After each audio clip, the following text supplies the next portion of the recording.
திருவடி சரணம் திருவடி சரணம். ஆக்கமும் ஆன்மீகம் ஒரு அற்புதமான தொழில் நேர்களே.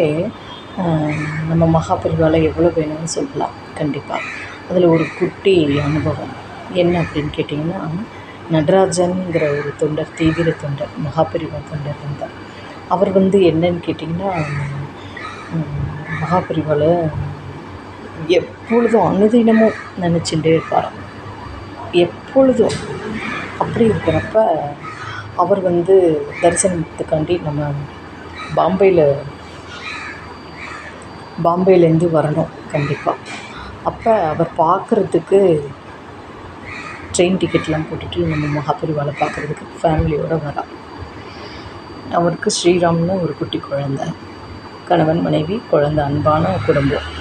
அப்போ அவர் வர்றப்ப ரொம்ப புலம்பிகிட்டே வந்தாராம். பார்க்கணும், இது என்ன செய்யணுங்கிற இதுவே தெரியாமல் அவருக்கு பெரியவாளை பார்க்க போகிறோமே, ஏதாவது வாங்கிட்டு போகணுங்கிற ஒரு நினைப்பே இல்லை.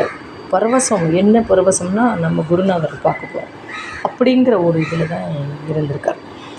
சரின்ட்டு வந்துட்டார். ஸ்டேஷன் வந்துடுது, கும்முன்னு இருக்குது, இருட்டாக இருக்குது.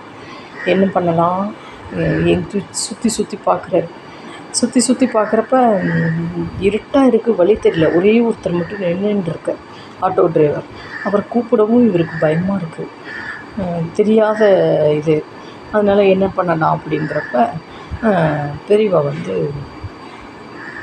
எப்பொழுதுமே ஒரு அனுகிரகம் பண்ணுவார், நம்மளுக்கு யாரையாவது அனுப்புவார். ஆனால் நம்ம யோசித்து பெரியவாட்ட சரணாகதி அடைஞ்சிட்டோம். அடைஞ்சாலுமே நம்பிக்கை வேணும். பெரியவா நம்மளுக்கு முடிச்சு கொடுத்துருவாருங்கிற ஒரு நம்பிக்கை வேணும். கண்டிப்பாக கடைசி தருணம், ஒரு நிமிஷத்தில் கூட, ஒரு நொடியில் கூட முடிச்சு கொடுத்துருக்காரு. கண்டிப்பாக இது அனுபவபூர்வமான உண்மை. கண்டிப்பாக நேர்களே. அப்படி இருக்கிறச்ச இந்த டிரைவர்கிட்ட கிட்டக்க போய், இந்த மாதிரி நான் குருநாதரை பார்க்க போகணும், இங்கே முகாம் இருக்காமே, அதனால நான் போய் பார்க்க போகணும், நீங்கள் எங்களை இறக்கி விட முடியுமா அப்படின்னு கேட்டதுக்கு, இங்கேருந்து 7 கிலோமீட்டர் நான் இறக்கி விட்றேன் அப்படின்னு சொல்லிவிட்டு, இவ்வளோ பைசா அப்படின்ட்டு சொல்லி வாங்குறார். அப்போ அவருக்கு போயின்னு இருக்கிறப்ப பிரேக் டவுன் ஆயிடுச்சு. அப்போ வதக்குன்னு இருக்கு அவளுக்கு. என்னடா பண்ணலாம், ரொம்ப வதக்குன்னு இருக்கு. அப்படி இருக்கிறப்ப இறங்கி எல்லா பார்ட்ஸையும் கலட்டி திருப்பி பார்க்குறார். இருந்தாலும் கணவன், இந்த 2 தம்பதியினருக்கு பயமாக இருக்குது. அப்புறமா கொண்டு போய் சேர்த்துறார். ஆனால் வர வழியில் சொல்கிறார், நான் இந்த பார்ட்ஸ் எல்லாம் போகும்னு நினச்சி கூட பார்க்கல, கடவுளோட அனுகிரகம் தான், உங்களோட இதுதான், சீக்கிரம் முடிச்சிட்டேன், நல்லபடியாக இறக்கி விட்டுட்டேன் அப்படின்னு சொல்கிறப்ப தான் அவளுக்கு ஒரு நிம்மதி வந்தது.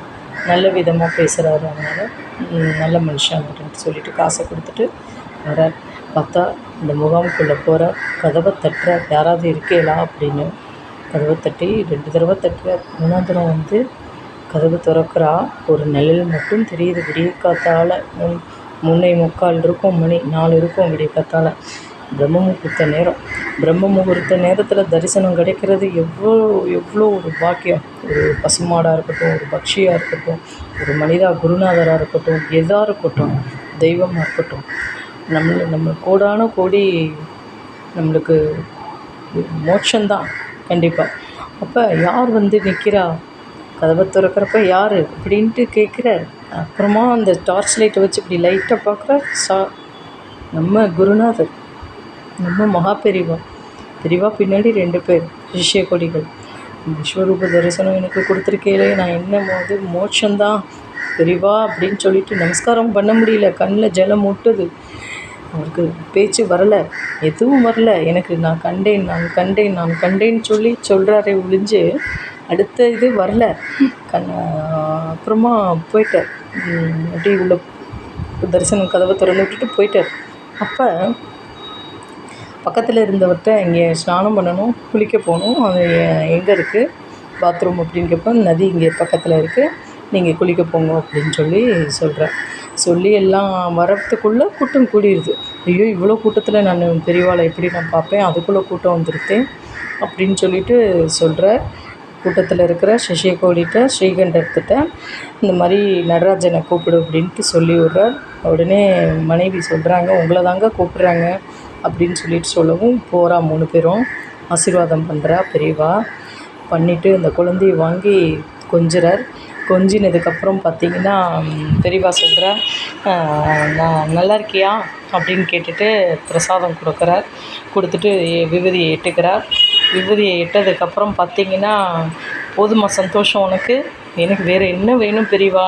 காலம்புறம் உங்களை சேவிக்க முடியல, இப்போ நான் மன்றாடி சேவிக்கிறேன் அப்படின்னு சொல்லிட்டு சேவிக்கிறார். சந்தோஷமெல்லாம் தாங்க முடியல அவருக்கு.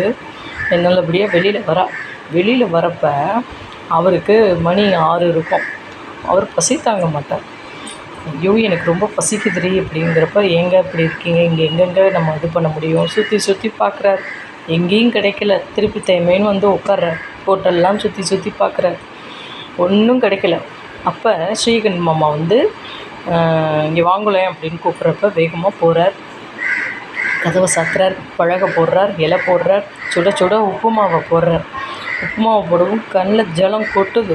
என்னால் அபார பசியாக இருக்கேன் மாமா, எப்படி மாமா நீங்கள் எனக்கு இப்படி கொடுக்குறேன்? என்னால் தாங்க முடியாத பசி வந்தால் என் மனைவிக்கு மட்டும்தான் தெரியும். கண்ணில் ஜலமாக வருது அவருக்கு. ஒரு பிடி கொடுத்தா போதுமே நம்ம பசிக்கு, வேறு என்ன வேணும்? ஒரே ஒரு உருண்டை போதுமே, வயிறு அடங்கிருமே அப்படின்ட்டு சொல்லி அழுகிறார். அப்போ மனைவிக்கு கொஞ்சம் கொடுக்குறார். ஆனால் நோக்கு மட்டும்தான் இது. இல்லை, என் மனைவிக்கு மட்டும் கொஞ்சம் கொடுக்குறேன்னு கொடுக்குறார். சாப்பிட்றார். சாப்பிட்டு முடித்ததுக்கப்புறம் நான் சொல்கிறேன் யார் கொடுக்க சொன்னாங்கிறத சொல்கிறேன், சாப்பிட்டு முடிங்கோ அப்படிங்கிறார். அப்புறமா குருநாதர் ஃபோட்டோவை காட்டுறார், யார் கொடுக்க சொன்னா அப்படின்னு பார்த்தா நம்ம பரம்பொருள். ஆக திக்கற்றவர்களுக்கு தெய்வமே துணை. பசி எறிந்து உணவு கொடுக்கறது யார்? ஒன்று அம்மா. அம்மாவுக்கு அடுத்து யார் அப்படின்னா இந்த தெய்வம் நம்ம குருநாதர் தான். கண்டிப்பாக அவன் பசி பொறுக்க மாட்டான். கொஞ்சோண்டு உப்புமாவும் நாட்டு சர்க்கரையும் கொடு அப்படிங்கிற.